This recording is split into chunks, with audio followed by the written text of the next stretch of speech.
For the derived quantity, these are quantities. When you merge several fundamental quantities together, they end up giving you derived quantity from the word derived. Derived, gotten out of, that is derived quantities. Derived quantities are the quantities that we use basically. They are quantities that we are so used to. Let me give you an example of that. We have example of area. Area is length times breadth.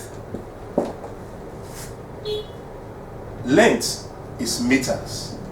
Breadth is meters. What that becomes is meter squared. That is why in your textbooks or from your foundational study, they will tell you that area is measured in meters. Good. Let's see another one. We have another one called volume. Volume is length. Is length times breadth times height.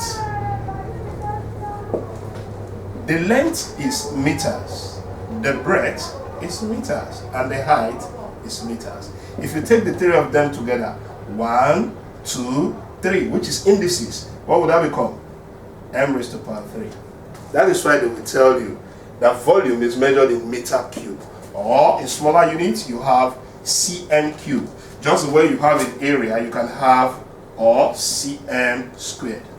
So these are what we call derived quantities.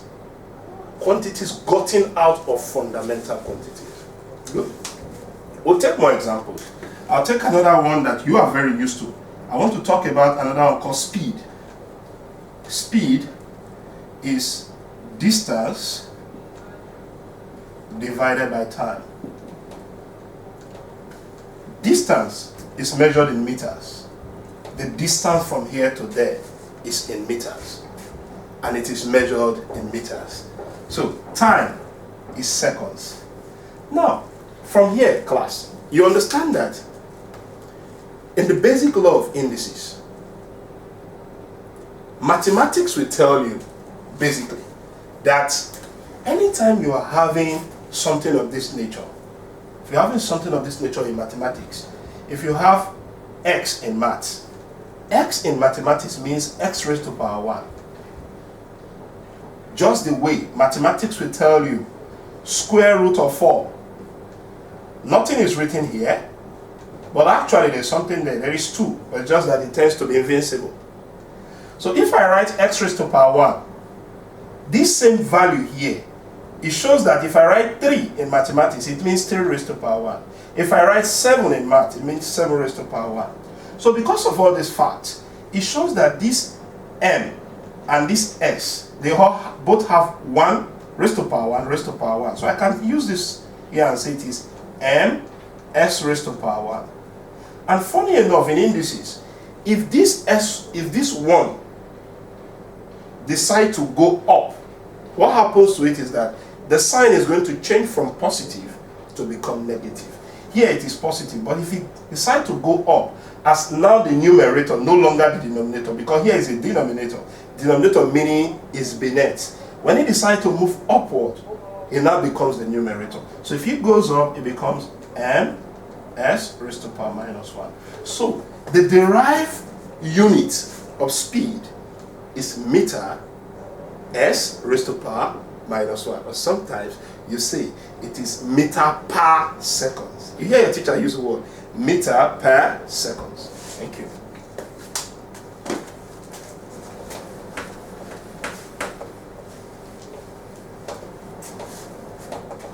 Now, we'll take some more. I will talk about another one you're very used to. It's called acceleration. Acceleration is velocity divided by time. We're used to this. Velocity divided by time. Velocity divided by time. Funny enough, this velocity we're talking about have the same unit as speed. The only difference is that velocity is a vector quantity, but speed is a scalar quantity. We'll get there in a further topic. Now look at it. From here, I can call this meter seconds minus 1, which is the same unit as speed, is the same unit as velocity. Now, what is time? You have s. Don't forget, it has raised to power 1. If you move up, what will it become? It becomes raised to power minus 1. So I will have m s minus 1, s minus 1. So finally, I will have m s minus 2, because minus 1 gives me minus 2. Thank you. Now, we'll take more of that.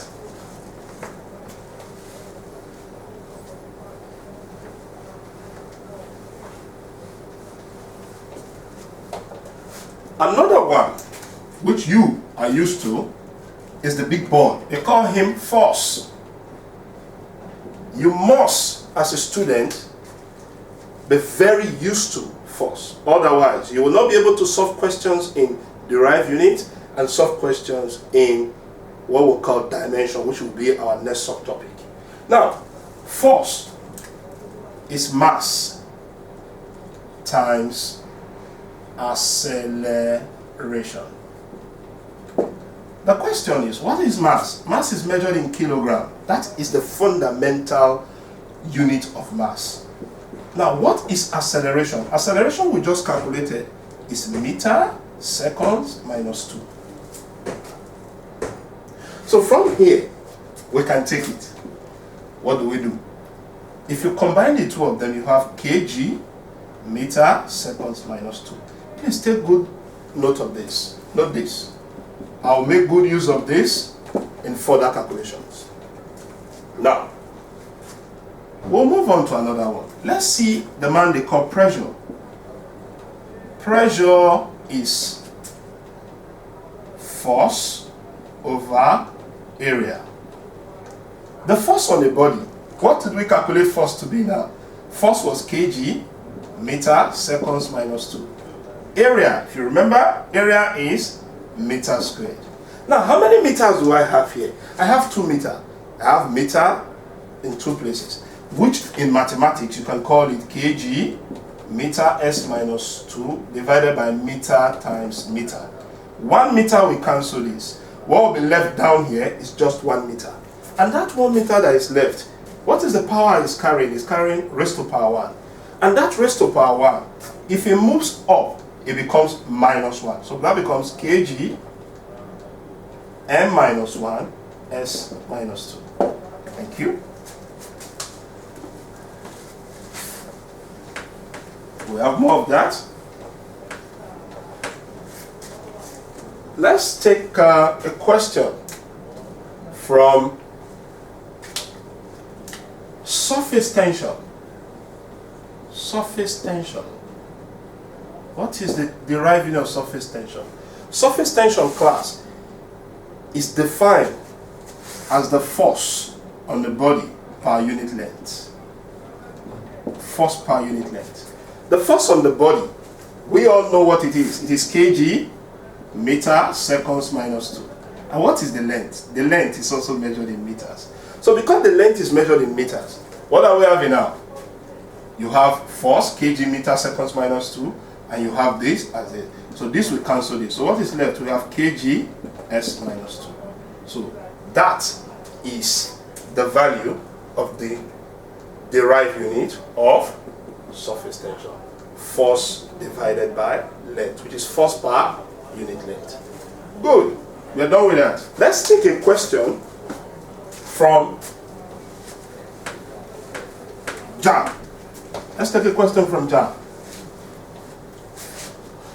Those of you that are taking Jam, question from Jam said,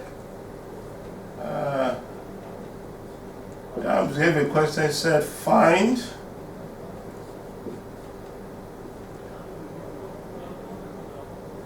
the derived unit of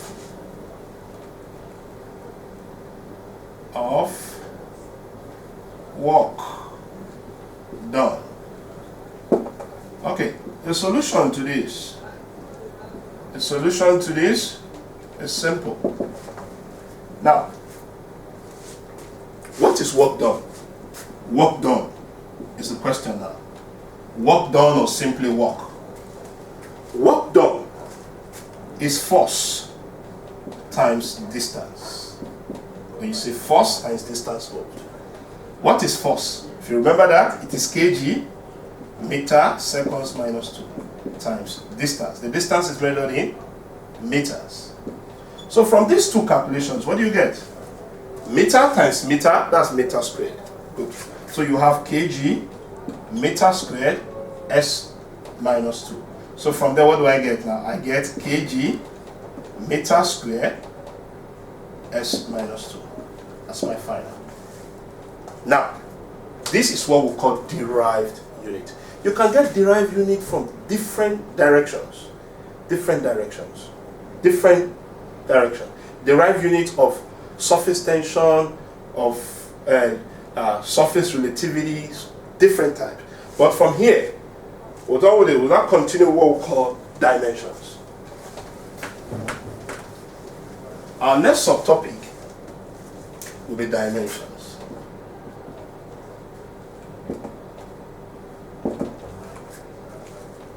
Listen, class. Someone asks, what is dimension? It's not a difficult thing. Dimension does not mean more than the size of a quantity. Whether a physical quantity, whether it is that physical quantity is fundamental or the physical quantity is derived. The important thing is that the size of that quantity, whether fundamental or derived, is called dimension. Immediately you get the size of that quantity, you've also obtained what we call the dimension. I'll give you this. Before we start dimension, the first thing you must take note in dimension is that there are some values that we use to represent the dimension or sizes of quantities. I'll give you one. The first one is mass. I'll represent mass, which is kg, as equal to capital letter M. Very important. I'll pick something else. I'll pick time. I'll pick time, which is S, to be capital letter T. I'll pick length, which is meters, to be capital letter L. I will pick current, which is amps, to be capital letter I. Let me do that. Let me use I for capital letter I. For those of you that are taking IGCSE or Cambridge AS level, you should be used to this because dimension is very important, key to your success. Now, this is it.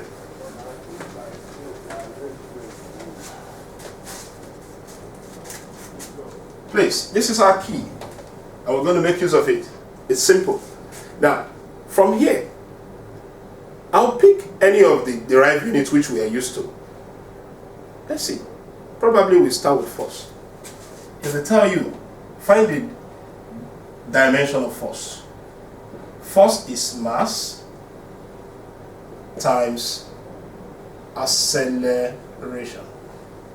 Good. Now, the mass itself is kg times meter raised to power minus 2. We remember this. If we combine them, what do we get? We get kg meter seconds minus 2. From here, you go back to our key. This is our key. Let's go back to the key place. Like they say, locate the old part. When you look at the keys, you observe that kg, what is it representing here? Kg represents capital letter M. If kg represents capital letter M, so what am I having? I'll have capital letter M representing my kg. What about my small letter m? My small letter m is what? Oh, my small letter m is capital letter L. So I'll have capital letter L. And what is my small letter s? Oh, my small letter s is capital letter T. And that's raised to power minus 2. That is the dimension of force. So that is the dimension of force. We can take something else. Probably we have pressure, dimension of pressure. Pressure is force over area. From here we have kg, meter seconds minus 2, divided by meter squared. From our initial knowledge of derived quantity and their units, we get this out to become one of these m, decide to take this out, we are left with just one m. That gives us kg, meter minus 1, s minus 2.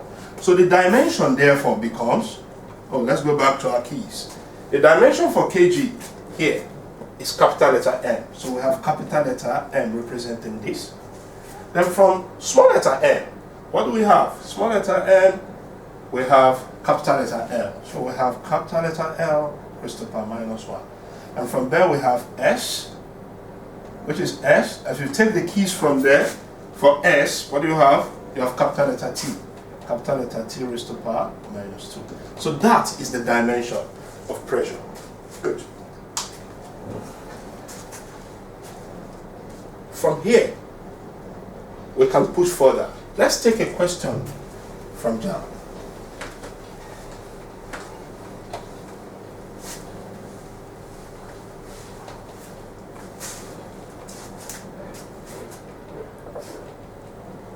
John gave a question. He said, find the dimension of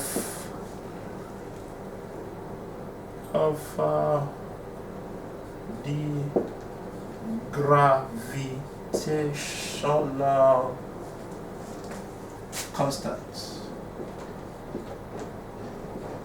Yeah. We'll take this now.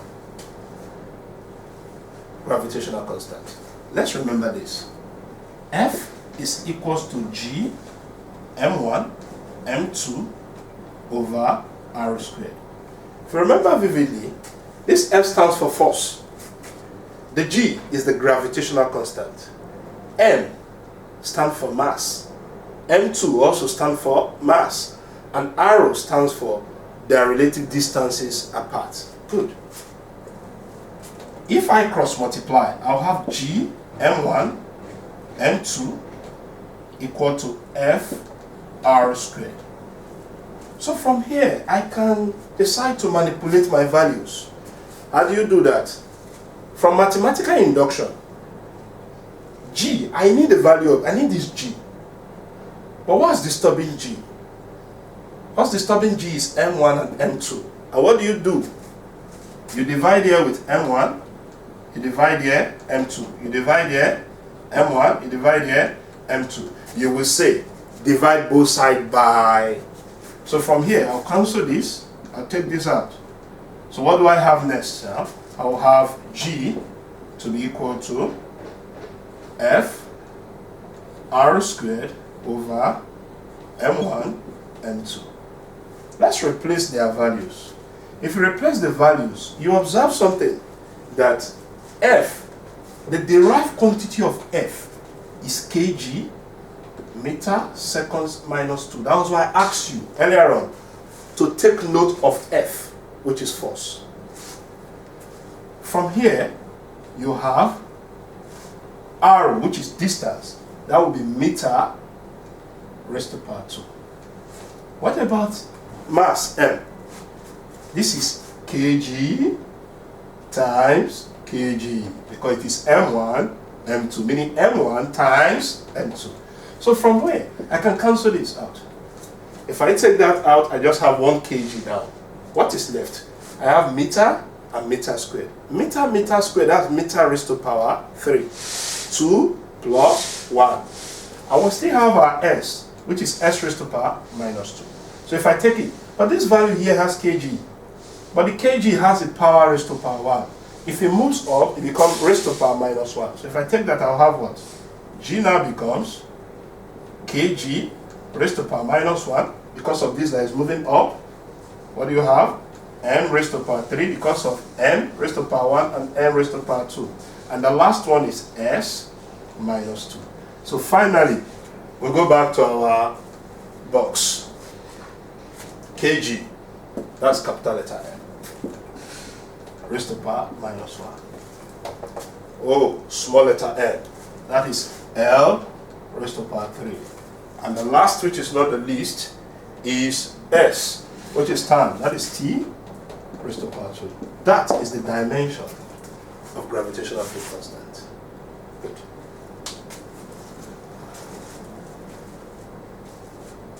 Let's take one question from the Cambridge AS. Let's bother ourselves with that. It's a lovely question. That question says from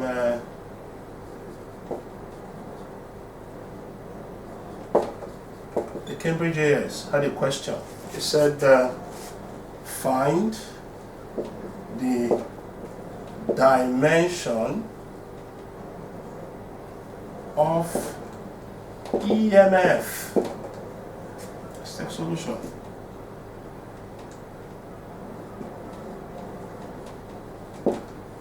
Good.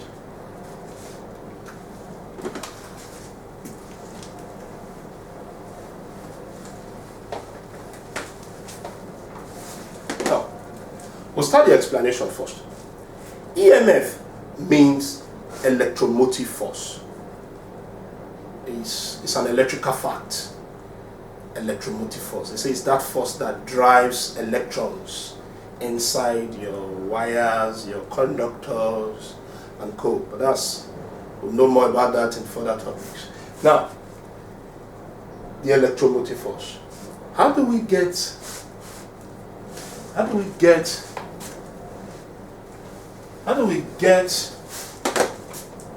the dimension of EMF?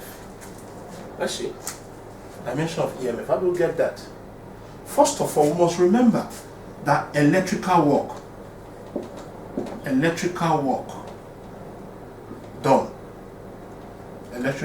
done is equals to QV. QV, what does QV means?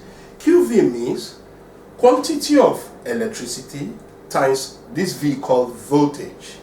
Quantity of electricity times voltage. Quantity of electricity times voltage. The V stands for voltage, which is potential difference. And the Q, it means quantity of electricity. And this W stands for work done, electrical work done. So because of this our work done is equals to QV. This work done is IVT. The reason is because Q can also be represented as IV. IT can be represented as IT. IT, I stands for current and T stands for time.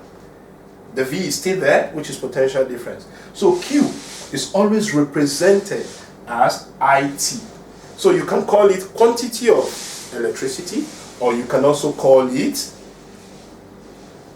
current times time. So any of them is correct. Good. Now from here, let's continue. This value called work done. Remember what work done is. Work done is force times distance on this side, which is equals to IVT. If you remember vividly, you remember that this work done, this force is kg meter seconds minus 2 times meter. And this is current. Current is measured in amps. And we have times voltage. And what is time measured in? Seconds. So from here you have your force, your distance, which is meter, your current, which is amps, your voltage, which is V, and finally time, which is in seconds. From here, what are we actually looking for? We are looking for find the dimension of EMF. The EMF is always represented as V or E, depending on representation in circuits. The EMF is V in this equation. Is a potential difference that causes electric current to flow around a circuit. Now, the V, if I take it out from here, I will have something like this. V now, if I divide both sides with A and S, I will get kg meter square S minus 2 divided by current times seconds. So this current A and seconds S out there, dividing both sides, you get this. Now it's simple. I can look at this and say, okay, good, what do I do? This is S, having a power of 1. If it goes up, it becomes raised to power minus 1. And that raised to power minus 1, already we have raised to power minus 2 at the top. Minus 2 minus 1 becomes minus 3. You owe 2. You owe another 1. I owe 3. So automatically, what do I have here? I'll have kg meter squared. I will have S raised to power minus 3 now because of the minus 1 is climbing, and this one becomes A raised to power minus 1 because here it is A1, so it's going to become A minus 1. So finally, let's go back to the box. From the box, what is this? We have mass to be what? Kg. We have meter, that's capital letter L squared. We have S to be T minus 3. And we have A to be capital letter L minus 1. So that is the dimension of EMF. Good. We'll take the last question on dimension before we'll move further to 2 other expansive questions, or 2 other expansive questions. Now, the other 2 expansive questions that will come up. Look at this.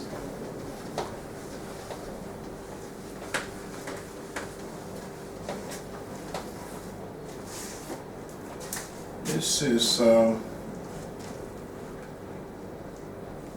an IGCSE question. IGCSE question. It said, what is the dimension? What is the dimension of viscosity?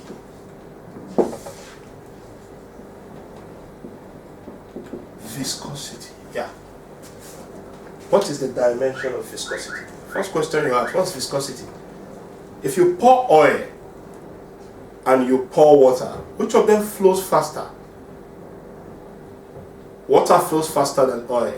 The reason is because oil, whether red oil, your vegetable oil, crude oil, whatever, engine oil, it will flow slow. Water will flow faster. The reason is because oil is more viscous than water. Water is less viscous than oil. So the more viscous a liquid is, the slower it will flow. And the less viscous it is, the faster it will flow. Now, viscosity has its own definition. Viscosity is equal to force over area times velocity gradient. Viscosity is equal to force divided by area times velocity gradient. Now, a student is asking already, somebody is asking out there, what is the meaning of velocity gradient? Don't stress yourself about gradients. If somebody tell you if somebody say define mass gradient is mass divided by length. If they tell you define momentum gradient. What do you just do? Just tell them it is momentum divided by length. So if I say velocity gradient, what does it mean now? It means velocity divided by time. The linear nature of that parameter is what they call the gradient of the parameter. So velocity as that parameter, the linearity of it is the gradient of it. So you say the velocity gradient is velocity divided by time. Now let's take it.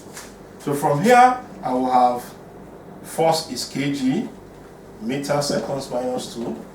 I will have area, meter squared, and this is velocity gradient. Velocity itself is what? Is meter seconds minus 1 divided by meter. The reason is because it is velocity divided by length, and length is measured in meters. Velocity is measured in meter per seconds. This. So from here, I can run my calculation.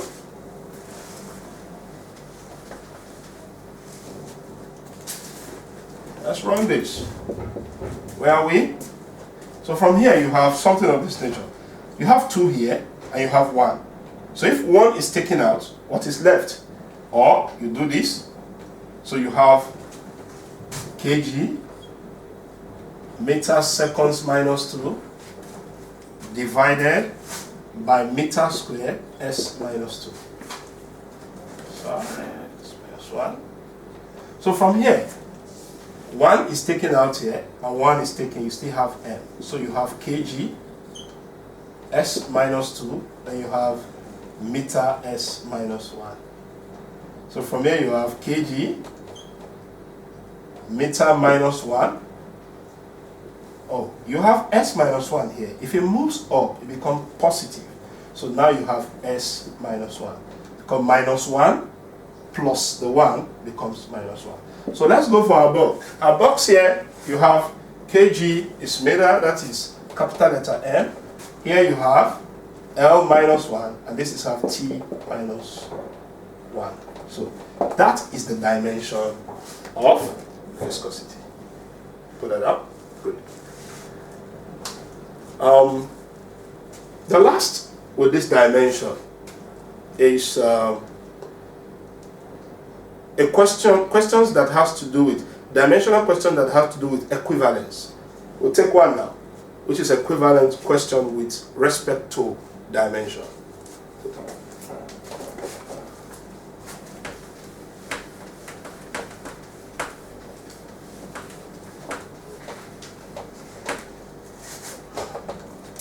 Okay, let's take this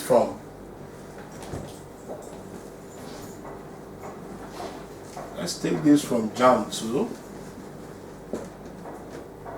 So for what value of x, y, z is work done dimensionally equal to mx, ly, tz. So we'll go for solution.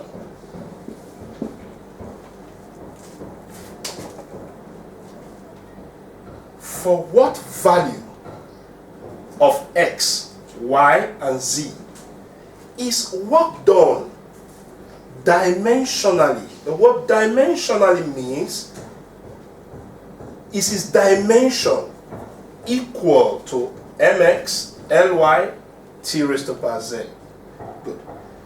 The value of x, y, and z are all parity of, they are all index x, y, z. So from here, if this value here is dimensionally equals to work done, so from there we pick our solution easily. So the value of work done again is well, work done is equals to force times distance.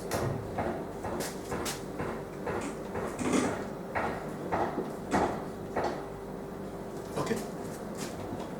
This is kg, meter, seconds minus 2. times meter. So from here, you can pick something out here. You have kg, meter times that's meter squared. Then you have S minus 2. The question said, when it is dimensionally, that's the word, dimensionally. So we need to find the dimension of work done. And the dimension of work done is capital letter M, L, 2, and T minus 2. So, but we're told from the question that this value of this work done, the dimension of work done, was equal to this dimension. And what is that dimension? M raised to power x, T, Y, Ly, and Tz. That becomes capital, says dimension equals to M, L squared, and T minus 2. Now, the question is, if you look at these two sides now, from the two sides of the equation, the left and the right side of the equation, you have to compare. And when you compare, how do you do that? If you look at the value of n here, it has the power. The power of n here is x, and the power of n here is raised to power 1. So therefore, what is the value of x now? 1. Simple. If you look at the power of L here, it is y. What's the power of L at the other side of the equation? It's 2. So automatically y is equal to 2. And the last but not the least, the value of the power of t at this side of the equation is z.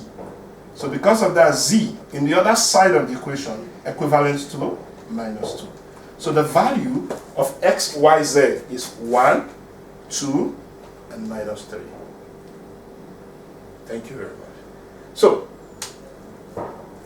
to recap again, when you are dealing with dimension, remember your values. kg stands for capital letter M. kg stands for capital letter N. Your small letter m is L. And small letter s, which is seconds, is capital letter T. And don't forget, your current is capital letter, your current A is capital letter I. And with that, it's easy for you to solve and analyze questions that has to do with dimension. Thank you.